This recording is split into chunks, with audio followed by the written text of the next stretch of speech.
Hi poetry lovers, welcome to my channel Bella Poetry Presents. My name is Bella, I love beautiful poetry. And today in the third segment of our third series, The Best Russian Poets of the Silver Age, we will talk about a very interesting, eventful, difficult life of Boris Pasternak. Boris Pasternak was born in Moscow on February 10, 1890, into a wealthy, assimilated Jewish family. His father was the post-impressionist painter Leonid Pasternak, who taught as a professor at the Moscow School of Painting, Sculpture, and Architecture. His mother, Rosa Kaufman, a concert pianist, was the daughter of Odessa industrialist Isador Kaufman. Pasternak had a younger brother called Alex and two sisters, Lydia and Josephine. The family claimed descent on the paternal line from Isaac Abarbanel, the famous 15th century Sephardic Jewish philosopher, Bible commentator, and treasurer of Portugal. Young Pasternak himself planned a musical career, though he was a wonderful poet. He studied musical theory and composition for 6 years, then abruptly switched to philosophy courses at Moscow University and the University of Marburg in Germany. A poet of the post-symbolist generation, he was closely associated with the Moscow futurist group called Centrifuga, or centrifuge in English, and he contributed verse and essays to a variety of futurist publications throughout World War I. The outbreak of the war found Pasternak on the Oka, a river 80 miles south of Moscow. Pasternak was unable to serve in the army because he suffered, when he was a child, he suffered a fall from a horse and it left one leg shorter than the other. Much of the time, between 1914 and 1917, he spent as a clerk at a chemical works to the far east of Moscow. His first volume of poetry was published in 1914, the year that he met and befriended Vladimir Mayakovsky, another famous Russian poet. At the time of the February Revolution in 1917, Pasternak left for Moscow. During the period between his arrival in Moscow and the October Revolution, Pasternak wrote 2 books, My Sister's Life and Themes and Variations. Although the circumstances of the war didn't allow for either volume to be published for 5 years, he was recognized as a major new voice in Russian lyric poetry, one who best conveyed the energy and the spirit of the revolutionary age. Like many of his contemporaries, Pasternak welcomed the revolution and accepted the Bolshevik regime established in its wake as one of its aspects. Although he refused to follow his family into immigration, the family went to live in England. His acceptance of the new order was not quite clear. In 1922, Pasternak married Evgenia Luria, an Art Institute student. The couple spent the second half of their year in Berlin with his parents. This was the last time Pasternak would ever see his family, in spite of applications for permission to visit them every single year after. The couple had a son, Evgeny, in 1923. Pasternak continued to write short poems at the time, but like many of his contemporaries, he felt a sense of tragedy.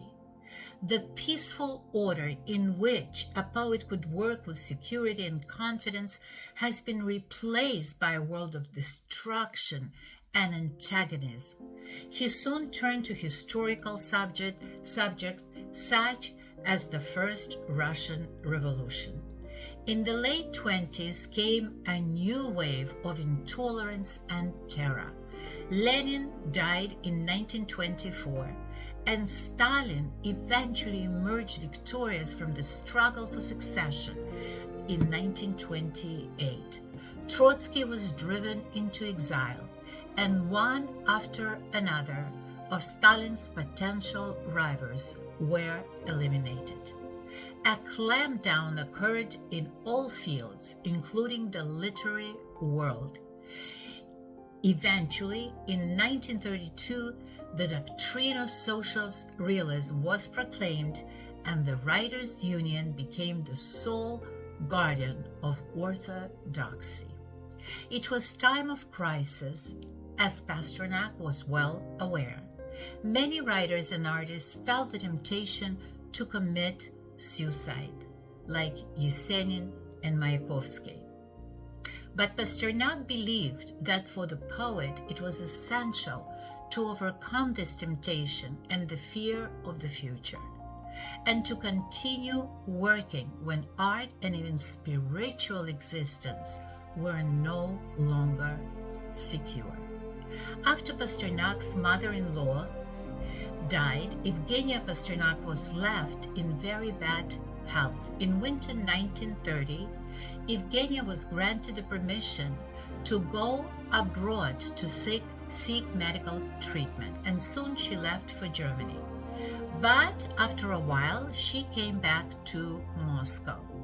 Pasternak didn't waste any time, and in the meantime, he had fallen in love with a woman by the name of Zinaida Neuhaus, the wife of Genrikh Neuhaus, who Pasternak had met on a summer holiday. In 1934, Zinaida became his second wife. Pasternak began to fear that the Soviet regime would force him to act as their official bard, which drove him to take considerable risks. Finally, after two controversial speeches in public forum and the publication of a cycle of poems called The Artist, the head of the Writers' Union referred to him as a traitor in a speech to the Congress of Soviets. At that point onward, Pasternak was now no longer pawn to play an active part in public affairs.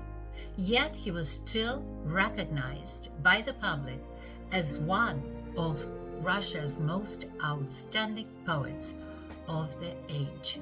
Until 1958, Pasternak escaped the persecution which had been the fate of so many Russian writers. And in 1934, he was even consulted by Stalin about the poetic gifts and the reputation of Osip Mandelstam, who had just been arrested. We know that Mandelstam was a good friend of Anna Akhmatova and Marina Tsvetaeva, and that he was exiled to Gulag and passed away there. We will talk about Osip Mandelstam a little bit in another segment. So Pasternak did his best to use his position to interfere on behalf of people who were arrested. During the monstrous show trials, he refused to sign petitions and open letters against the defendants, putting himself at great risk. In the latter part of 1930s, he attempted unsuccessfully to write the novel, which later became Dr. Zhivago. He worked hard as a translator, working with Georgian poetry in particular. He was very successful and well compensated. He was able to buy a house in a writer's village just outside Moscow in 1936, and it was his principal home for the remainder of his life. In 1938, after translating Shakespeare's Hamlet, he was finally able to write poetry again. In June 1941, Hitler's troops marched into Russia. Pasternak worked hard during this time, writing poems on war subjects and translating Romeo and Juliet, Antony and Cleopatra, Othello, and Henry IV. In the aftermath of victory, Pasternak felt the urge to write a large prose work, one both rich and popular, which would contain his thoughts about life. As a result, he cut himself off from official life and concentrated on writing Dr. Zhivago. He was well aware that his focus on a novel that glorified a form of freedom and independence and a return to Christian religion could have dire consequences on his life. In 1946, a new ideological pogrom began, and many of Pasternak's friends were arrested. The terror continued and increased through the period when he was working on Dr. Zhivago. His father died in 1945, and his wife's first son, Adrian, also passed away after 5 years of suffering. It left her, by her own account, a very stern and joyless woman. In 1946, Pasternak meets and falls in love with Olga Ivinskaya, 22 years his junior. They met in the editorial office of Novy Mir, the magazine, which is a translation in English, The New World, where she was in charge of the new authors department.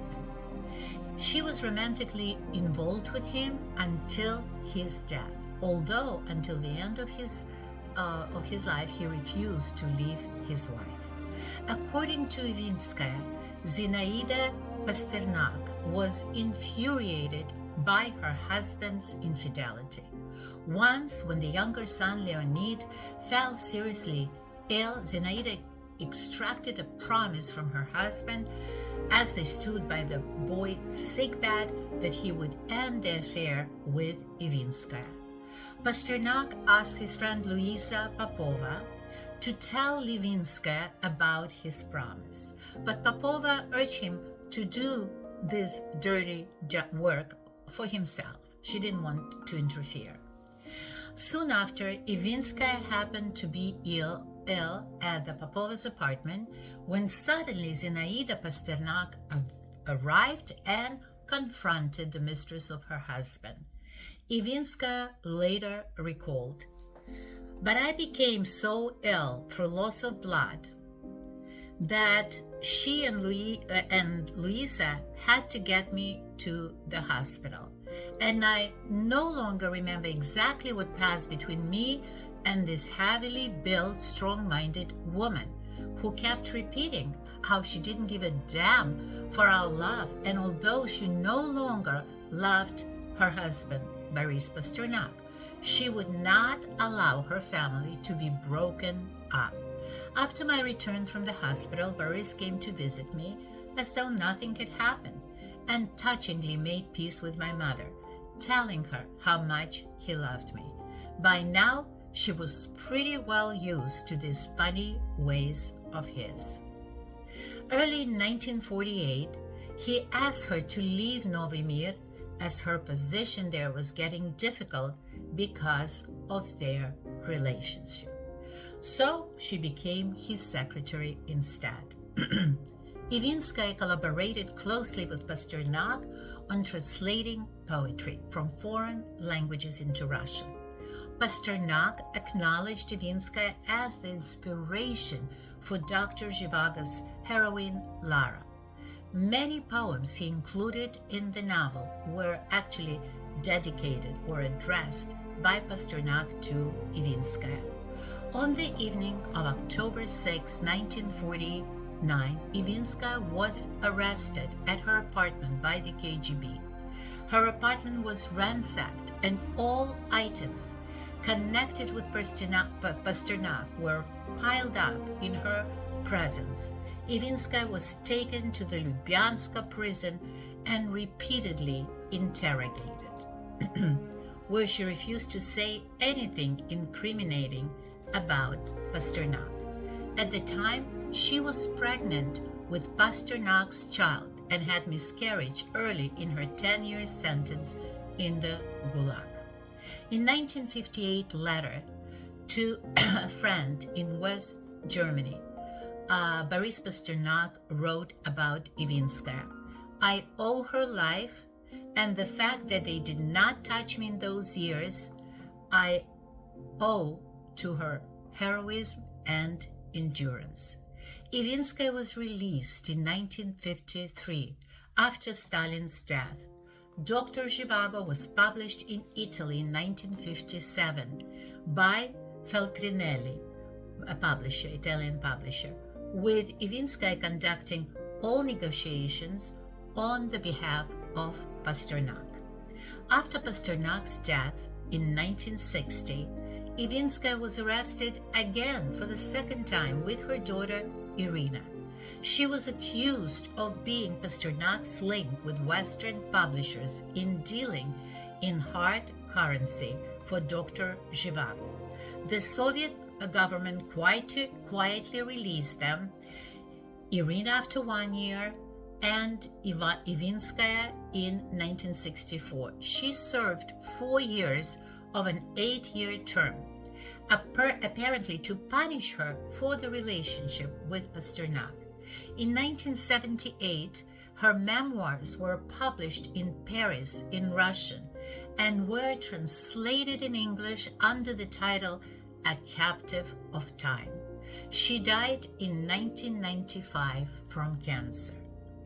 So let's go back again to Pasternak, because he's still alive at the time that we started talking about his relationship with Ivinskaya. To support himself in post-war period, Pasternak continued to take on major translations. During this period, 4 parts of Dr. Zhivago, which made up the first book, existed in typescript, which Pasternak shared freely with people. In 1950 came the 5th and 6th parts, and in the autumn of 1952, Pasternak completed the chapters about the partisans. In the same year, a severe heart attack brought him close to death. He accepted the pain with a feeling of liberation and happiness, knowing that he had set up his family and they're well provided for. But he survived. In October 1958, Pasternak was awarded a Nobel Prize for Literature. This was taken as a recognition of the value and importance of Dr. Zhivago. It immediately started an official witch hunt against him in the Soviet Union.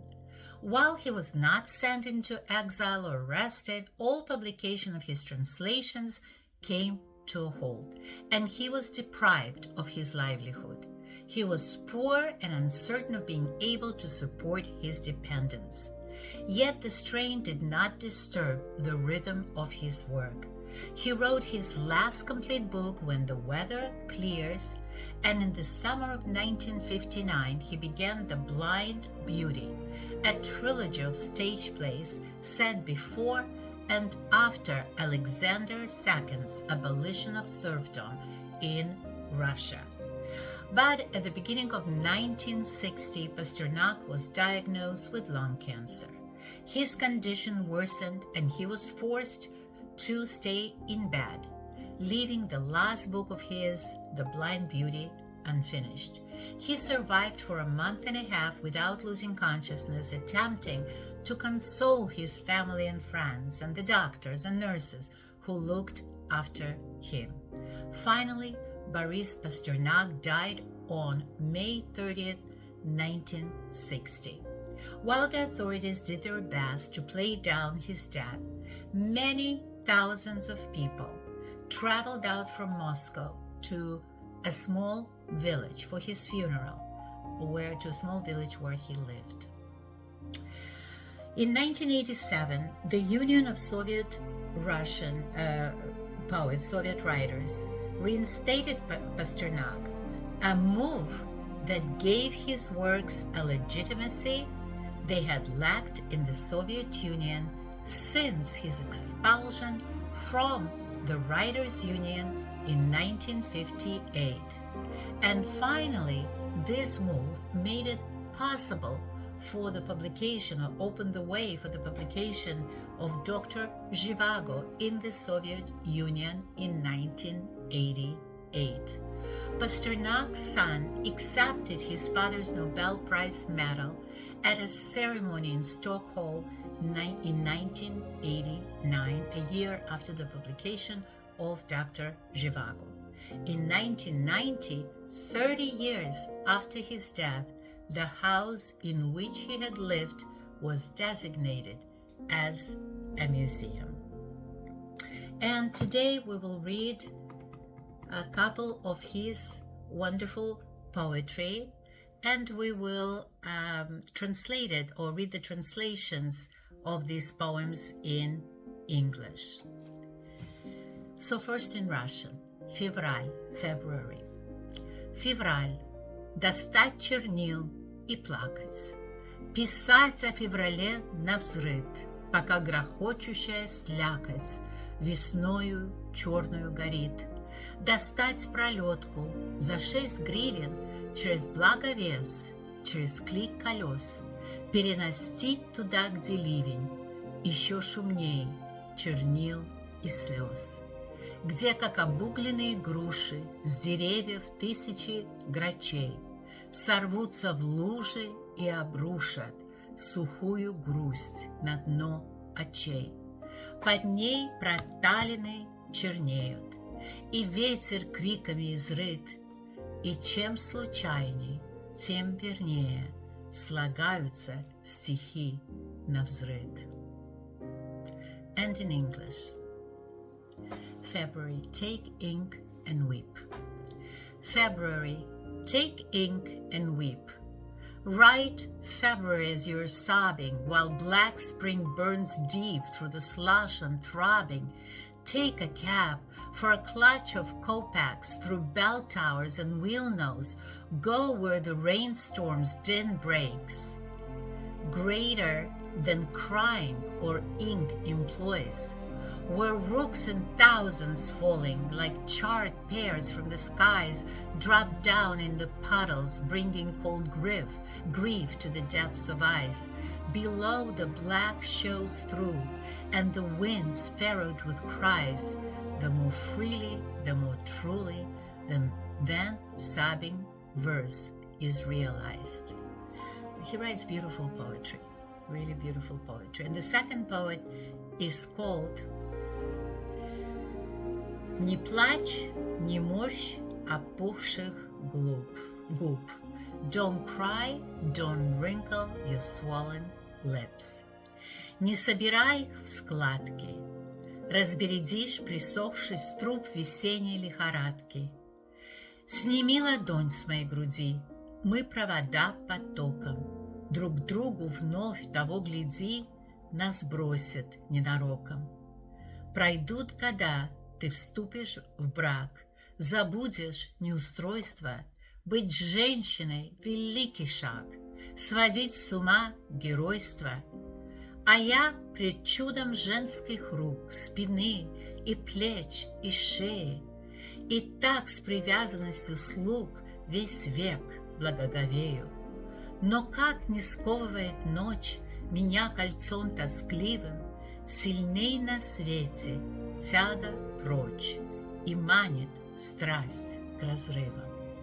Beautiful poem. It was written in 1947, after the World War II. And the translation is, again, as I said, don't cry, don't tense your swollen lips. Don't cry, don't tense your swollen lips. Don't pack them into creases. You'll irritate those dried up beds of scabs from vernal fevers. Withdraw your hand, don't touch my chest. We're cables under voltage. To one another by some chance, we may be thrown by fortune. The years will pass, and you shall wed. You will forget this love then. To be a woman, a great step. To drive insane, a talent. Under the spell of female hands, the spell of shoulders, backs, and necks, as you can see, I've lost my sense, bewitched by their divine effects. No matter how the night might bind, its dismal ring just cannot match the force to leave it all behind, and passion tempts me to detach. Two beautiful poems. And with this poem, we bring to completion the third segment about Boris Pasternak. Thank you very much for listening to us. I hope you found it interesting. And please join us in our fourth segment on Bella Poetry Presents, when we talk about another amazing, wonderful Russian poet, Osip Mandelstam, whom we mentioned a couple of times when we talked about Akhmatova and Boris Pasternak. So please don't forget to like and subscribe. As you know, your support is extremely important to continue with the continuation of our channel, so you can get new segments of Bella Poetry Presents on a weekly basis. Thank you very much, and have a wonderful, wonderful day. Bye-bye.